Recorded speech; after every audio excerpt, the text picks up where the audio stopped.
There was an infrastructure company that we were working with, and they lost a team of people because they'd gone off and built their own compliance software as a service app. And they were devastated because what had happened was, with that particular team of people, they had been pushing this idea internally for years. And welcome to Learn or Be Learned. We either learn from others or others learn from us. The former is able to help us become a better, faster you. Follow me weekly as I dig up stories like a true anthropologist would on one of the 3 series called Guest Conversations, Book Applications, or my Small Talk Explorations. I'm your host, Shiva Danshekar, and let's talk. Hi friends, welcome back. So I'm here with Ali Muller this time. And Ali, would you like to introduce yourself a little bit? Hi, thanks for having me on, Shiva. So I'm Ali Muller. I'm the Managing Director of Goya Consulting. So we are a strategic innovation consultancy based in Australia, and we build innovation ecosystems inside organizations to help them add more value to the bottom line, and most importantly, unlock the genius that they have within their organizations. I also wrote the book Corporate Innervation, which is all about how to unlock the genius inside your organization, because that's what I'm most passionate about. Right. So what does innovation mean to you? Innovation means to me, it's about how are we doing the new things so that we've got one foot in today, one foot in tomorrow, so that we are trying to understand what we need to be with our customers or the services that we're providing, and how to create the new ways of working for tomorrow. Now, it's a really complex thing because innovation means different things to different people. It is a hyped up buzzword, something that many people and many leadership teams are trying to aspire towards. But I think we have to strip it back and pare it all the way back and provide a definition that makes sense to ourselves and to our organizations, which will be unique to each organization. But really, it comes down to, what are the new things we are going to do to create growth in our organization? And that doesn't mean replication. That doesn't mean adopting other people's technology. That really is opening up the space and allowing the new, creative, and different to come into that space. Mm-hmm. And with your bio and your blog posts and stuff, you say globally we're wasting over $3 trillion annually on corporate innovation programs that don't return an investment. So why is the one that you're doing different?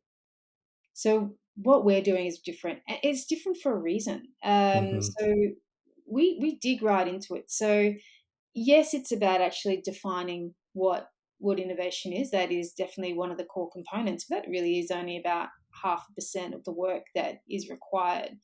And yes, I do believe organizations have lots of ideas. There's actually never a shortage of ideas. They are in abundance. I do believe everyone's got ideas coming out of their brains at all sorts of times. But again, that's only about 2% of the work. Where organizations fail is in that remaining 98%. And that's the difference for us. So we build innovation ecosystems and governance models that are built across the many strata of the organization, so that we have what we call a critical innovation flow inside the organization. And it plays by the set of rules that actually makes sense to them. So innovation doesn't follow the same rules and gameplay and governance models that standard projects do. The really well-defined, understood programs of work and the business as usual pieces and the operational work that you need to do on a daily basis doesn't align with innovation. So we separate it out so that we can understand, are we managing or are we innovating? So if we're managing, we're actually trying to be really efficient. We're trying to reduce costs. We're trying Mm-hmm. to challenge the organization to be much leaner than they ever have before. But if we're innovating, we're actually trying to push it into a growth space. So how are we combining that convergent and divergent thinking through a different model. And that's what we provide to organizations. And once we get that right, which is actually a bit of work, so it's changing the way people are thinking about how they're delivering innovation inside their organizations. And then Hmm. we can get smart about it. And then we can automate the process. Because what we really want to do is make sure we have as many automated processes from a governance perspective as possible so that we can allow people to stop getting really busy in that admin, the operational pieces, almost those procrastination spaces that we can fall into when things get a bit hard, and Hmm. allow them to step into the really creative zones of what they need to do to make this happen. The other difference that we have, and this is a really core component, is we don't put innovation into a black box. This doesn't belong to just a small group of people, or just one person over there. It actually belongs to the whole of the organization, and this is done in a very particular way so that we are able to select and prioritize the right ideas at the right time and pick the right people to be able to work on it, and provide transparency to the whole of the organization so that they can understand what's going on. So the other component of this is innovation isn't an extracurricular activity. This isn't something that you schedule into your team meeting or that you do when you're not doing anything else. We make it a really true portfolio of work inside the organization that becomes an ecosystem and becomes a self-sustaining profit engine of the organization that makes a difference, so that we Hmm. understand where we're spending money, how we're making money, and how we're prioritizing that, like we would any other business unit. Innovation Right. isn't just fun, aspirational. It should be to add value towards the bottom line. It should be to create a greater purpose for the organization. And it should be to meet our customers' needs. We've got to wrap all those three things in together. So, what it sounds like to me is it's almost like working on the business instead of in the business.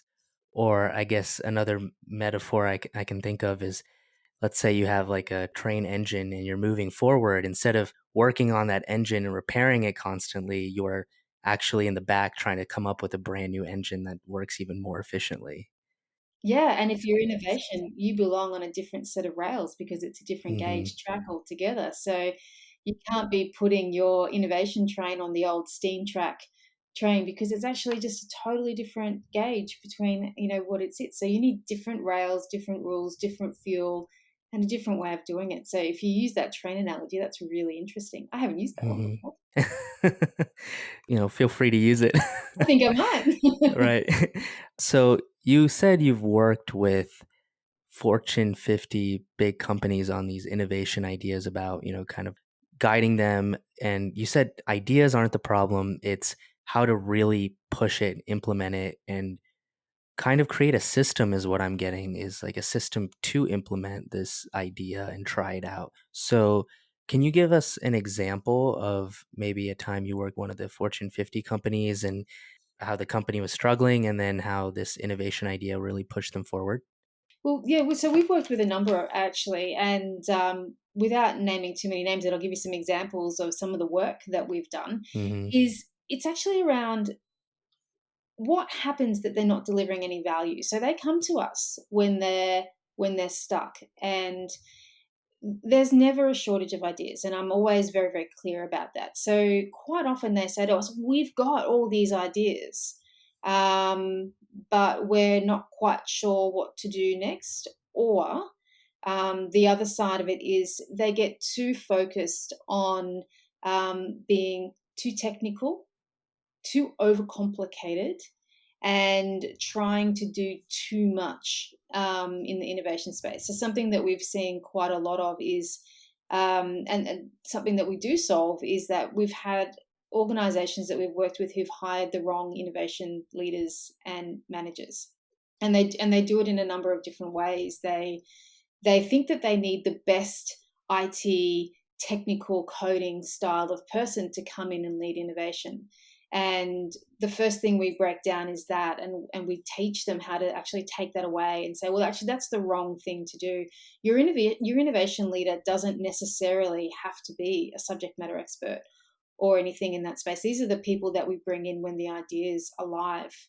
And what we actually need them to be is the people that can coach, guide, lead, mentor, and train people on that journey so that we can develop and bring out innovation. So one of the biggest examples that I talk about, and it's quite an interesting one, is but when we've worked with these companies, it's always usually because something's gone wrong and they want us to fix it. And one of the interesting ones that happened was there was an infrastructure company that we were working with, and they lost a team of people because they'd gone off and built their own compliance software as a service app. And they were devastated because what had happened was with that particular team of people, they had been pushing this idea internally for years. And they were unable to get the budget, the resources, the time to be able to make it happen, which happens a lot, in innovation. The people are busy in their job, particularly in compliance. There's safety, there's regulation, there's everything that needs to happen.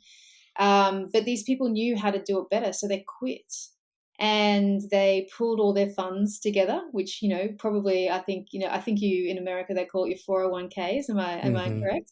That's what they were telling me. And then they put together a business plan, and they hired a lot of software guns. Basically, these guys are gurus, and they built a compliance app, and they built the software as a service. And now not only do they sell it back to the company that they all quit from, so this company is now a subscriber of that model, they are the worldwide gold standard on what that compliance model looked like. Now, this infrastructure company realized they'd really missed the mark. What would it have looked like to have been able to work with that with their clients? What would it have been able to, from a perspective, whether they wanted to or not, would that have been another revenue arm to sell that to not only their competitors, but everybody else who's using it in this space? And now they lost all that information and that brain drain from the organization because they had left and they'd gone and set up something else. And these people had to find new compliance teams. That's when they come to us and they say, uh-oh, we missed it.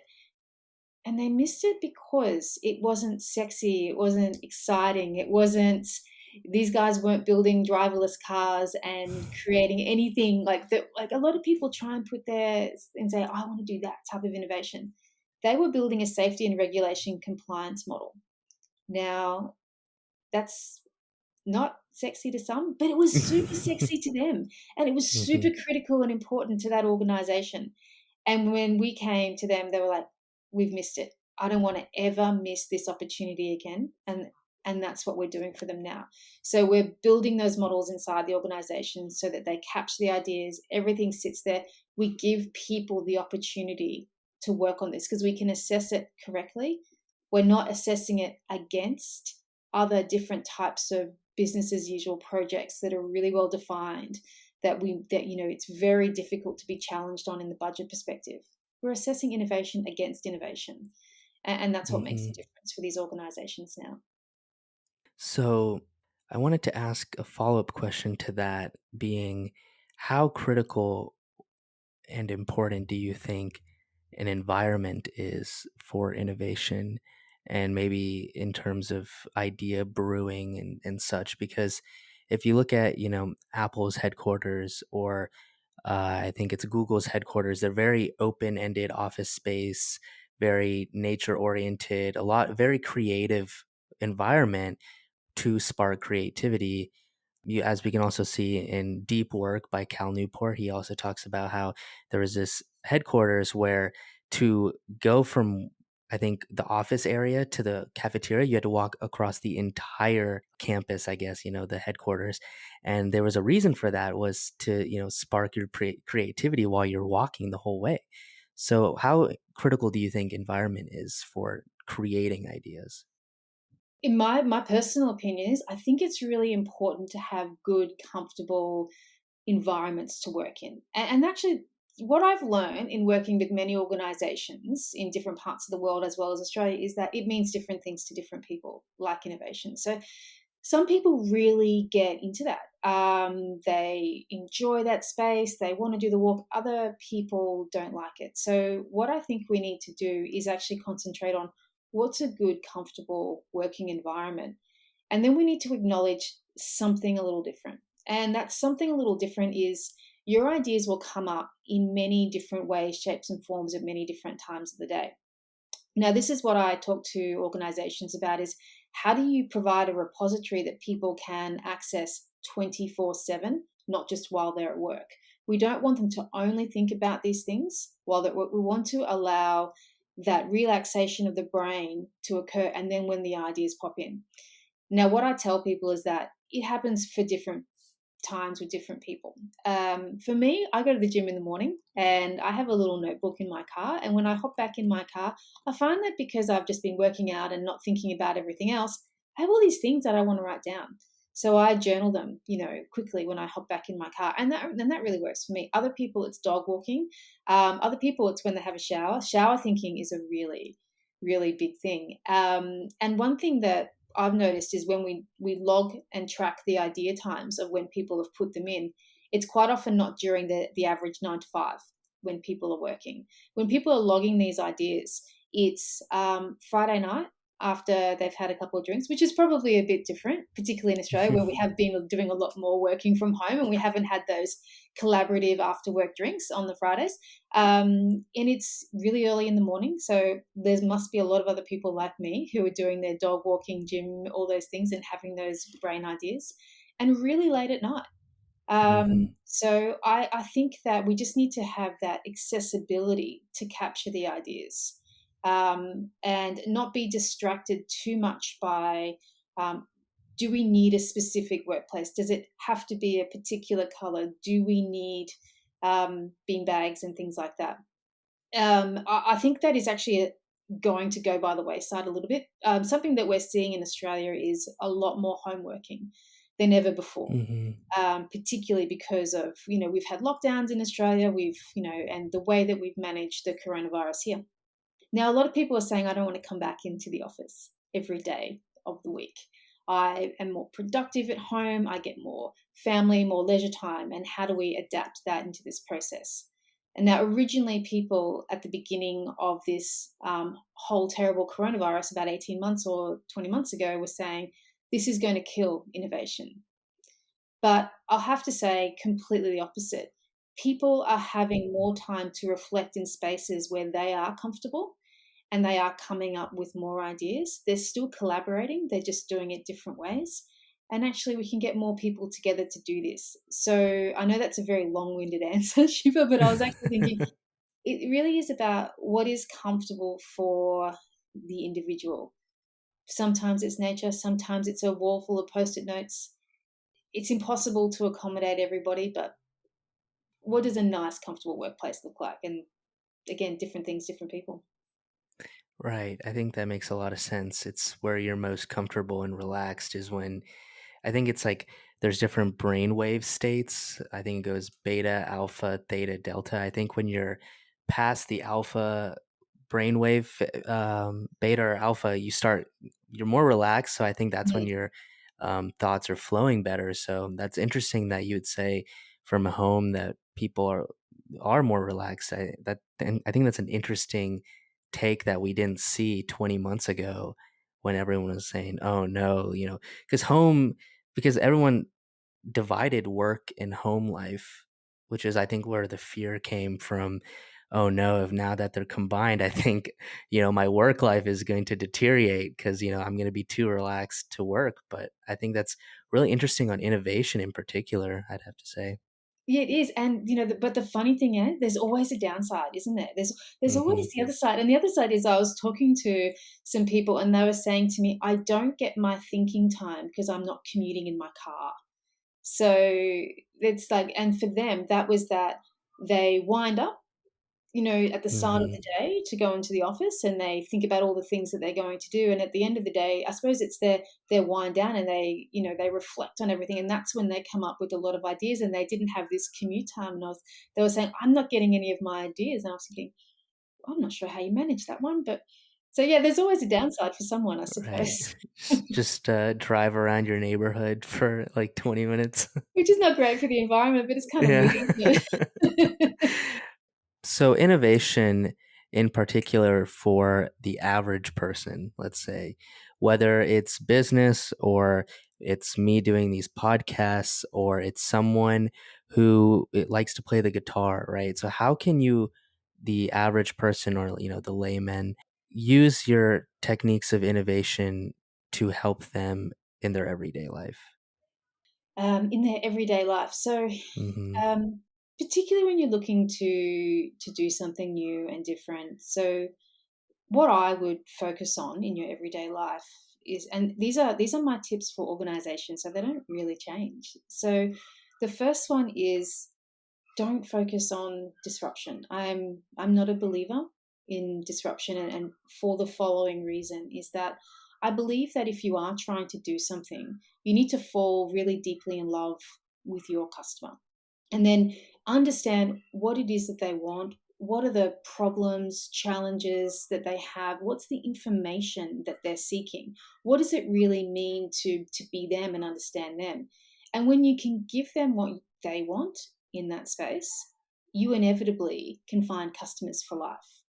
And it is those companies that have done that that are now called disruptors, but in reality, that's not what they were aiming to do. No one was ever trying to blow up the market. Most people and most organizations are just trying to provide outstanding, excellent customer service products so that they can create that tribe, that loyalty, and that love from their customer. So I say focus on that Right. no matter what you Right. do. Because if you focus on disruption and blowing up, that's quite a negative mindset. And it quite often leads to ideas that aren't conducive to what your customer wants. It's Mhm. overthinking, overcomplicating, over technical, over challenging. And sometimes Sounds simple like is everything. right. It sounds like a byproduct, but we're focusing on it as if it's the cause Exactly. of So what's happening. yeah, that's actually a symptom, not the real problem. So Mhm. let's focus on what the real core crux of what we're trying to do: create customers and people that love us if that's what they're buying, solutions, services, products. That's actually what it's all about. And then the other thing I would do is actually always try and make sure that we understand what is our own confirmation biases and the cognitive biases that we have. I'm a huge fan of the book by Daniel Kahneman, which is Thinking Fast and Slow. I'm not sure if you've read that one, but I highly recommend it.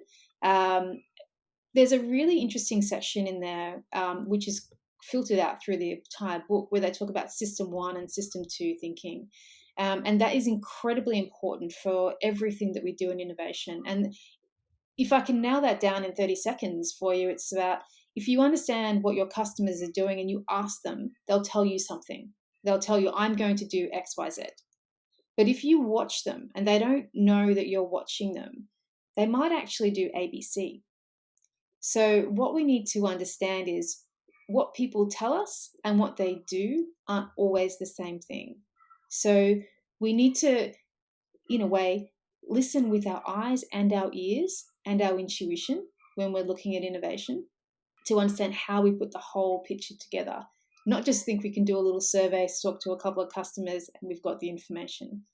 It's a Mhm. lot deeper than that. And that's what we need to do. And that's something that we can all do every day with everything that we do. Right. So it's like watching or kind of looking out for human behavior in a way. It's where you see stores or coffee shops or something with the way they strategically place items in certain locations because of customer behavior. I'm sure that's a huge market as well, right? Absolutely. That Hmm. human psychology of behavior is an incredibly fascinating field. There are people that get to do in that, plus they're behavioral economists. That's amazing. Imagine all the fun that they Hmm. must be having every day with innovators. Right. Yeah. Like small little experiments all the Yeah. time. Yeah. Yeah. There's so much in that space. It's such a big area. But if we can just always have that front of mind when we're thinking about things, I think that allows us to get rid of some of our own biases in our thinking. Hmm. So I guess I had a couple things, a couple questions from what you had said. So let's go into an example to kind of make it more concrete. So you said, don't shoot for disruption. That's kind of a symptom, a byproduct, and to, look at human behavior, basically look with your eyes and ears and intuition. Mhm. So for a concrete example, let's say someone like, for me, example, me, I'm doing podcasting right now, and I have ideas, and you know, I want to make some innovations. So how does that, so, not being disruptive and kind of focusing on helping others, I guess, bringing communication and information to other people should be the focus. Let me give you a real life example, and it's a big one. So, I'm not sure if you've heard of a company in America called Shoes of Prey, but they were a really big, innovative shoe company in Australia. And I personally love them because I love shoes. Now, their whole model was an online e commerce model where females would go on and they would design what they wanted their shoe to look like. And it was amazing. Mm, So you could make it this high, this color, you could put these different features on it. You could have your own customized shoe, and they were top quality. They were amazing. And they had started to really grow, and they were killing it in the market. They were doing incredibly well. I can't remember the name of the book, but you can find the book where it talks about the highs and the lows of their story. So they were worth, I think, about $100 million or so at that point, and they were doing really well. And they were looking for a different type of expansion model. So they were looking to put the bricks and mortar stores around, which is quite an expensive model, very big change from e-commerce. So what they did is they went and surveyed their customers, and they extensively surveyed all of their customers and people that weren't their customers. They spoke to as many potential customers and current customers that they could get their hands on. And they took the information and they followed it to the letter, right? And then when they put it into market, no one bought. No one bought what they were offering. And they have now gone broke. That company no longer exists. So they're a really interesting case study. You can look them up, and there's lots of things written about them. But it was a fascinating understanding of exactly this system one, system two thinking. So the customers in surveys quite often tell you what they believe is the right answer, what you mm-hmm, want to hear. Psychologically, we are programmed to try and be right? We want to win. Like, this is a mm-hmm, test. I want to get it right. But then when it comes to my shopping dollar, what am I going to do? I didn't actually do what I said I was going to do. Right. So they went and manufactured all these shoes. They bought all these stores. They went into this in effect, a real estate model. And it sent them to the wall, and they're broke. So it wasn't about surveying the customers. It should have been a much deeper process of watching them through everything that they did. It's a really interesting case study, and I really love the company, and I thought it was a huge shame with what happened with them, because I just thought they were amazing. But if they'd have stuck to their core principles of what they did, they probably would still exist today. Now, that's a hard lesson to learn, and probably something that they'll put into their next startup model. But yeah. if anything positive comes from that, it's how we all learn from that. How many times have you, even with the really basic things, that you've had a taste tester in the supermarket and you said, yeah, that's great, but you didn't buy it at the checkout, did you? You know, that's Right. that's a very simplistic model of what that means. And so when you are putting a lot of money into a startup, a process, a technology, whatever it is that you're building, you've got to try and take that out and understand, well, if 100 people said they'd buy it, what happens if only 5 do? What happens then? Am I getting this right? Am I solving a problem, or are they just telling me what I want to hear? It's the Mm-hmm. hard work that we've got to do in that space. It sounds like almost kind of, taste testing, where you experiment with a small number and keep modifying it, almost like these behavioral economists. And I wanted to ask, I guess, because you said, how many times do you go try a sample and you're like, oh, this is good. And I'm thinking, maybe it's because someone's watching you and you feel that inclination to you kind of have that tricked psychology that you like it a little bit more than you normally would if you were alone. Maybe you would spit it out, but, someone's standing there and giving it to you for free. So you feel the need to at least be nice. I don't know. That's So how do exactly what it you, is. That's right, exactly what it is. Yeah. right. And you mentioned, so I guess I want to lastly talk about how you mentioned, be aware of your own confirmation bias and your biases. And that's a really hard Mm. task to accomplish, or not even a task, I guess an ongoing thing to be aware of all the time. Is Do you have any advice for how do you try to catch yourself without having someone step in and say, hey, I think you're being biased here, right? I think we all have to check ourselves on that every single day. No one is immune from that. Not me as an innovation leader, not anyone that I work with. So there's a couple of different things. We have to be really rigorous in how we search for information, because these days with the volume of information that we have on the internet, I can find anything to support my argument at any point in time ever. And that's not very helpful. So I have a methodology that I use with my team and with the people that I work with in organizations, and I call it, it's almost like bringing your band of misfits together. So if somebody is really in a huge level of disagreement with an idea that's in an organization, I want them in the team. I tell you why I want them in the team, because they're going to tell me all the problems that they have in their mind, which actually starts to get these people who are thinking, this is great, this is going to be my game changer, this is wonderful. They start clashing a little bit, but in a nice, work way, not in a terrible, aggressive way. But when we can actually get those ideas to confront each other, we can investigate them and say, is that really a problem? How do I look into it? Why is that the issue? Let me dig into it. Um, and we might find that actually that's right. It's a terrible idea that's never going to work for these reasons.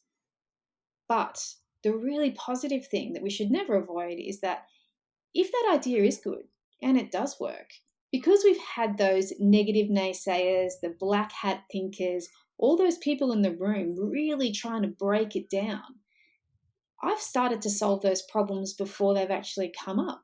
So we're starting to make a more robust thought process, model, product, whatever it is in that space, just by trying to dig into those problems.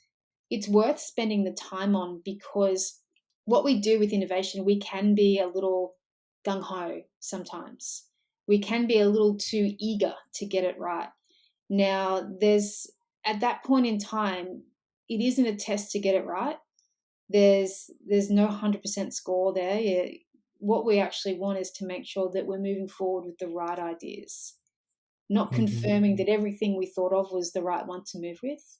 And if it's wrong, we celebrate that it's wrong, because it's not just celebrating failure. If something's wrong at the beginning, let's celebrate that it's wrong. We didn't spend months working on something, but we learned a whole pile of things.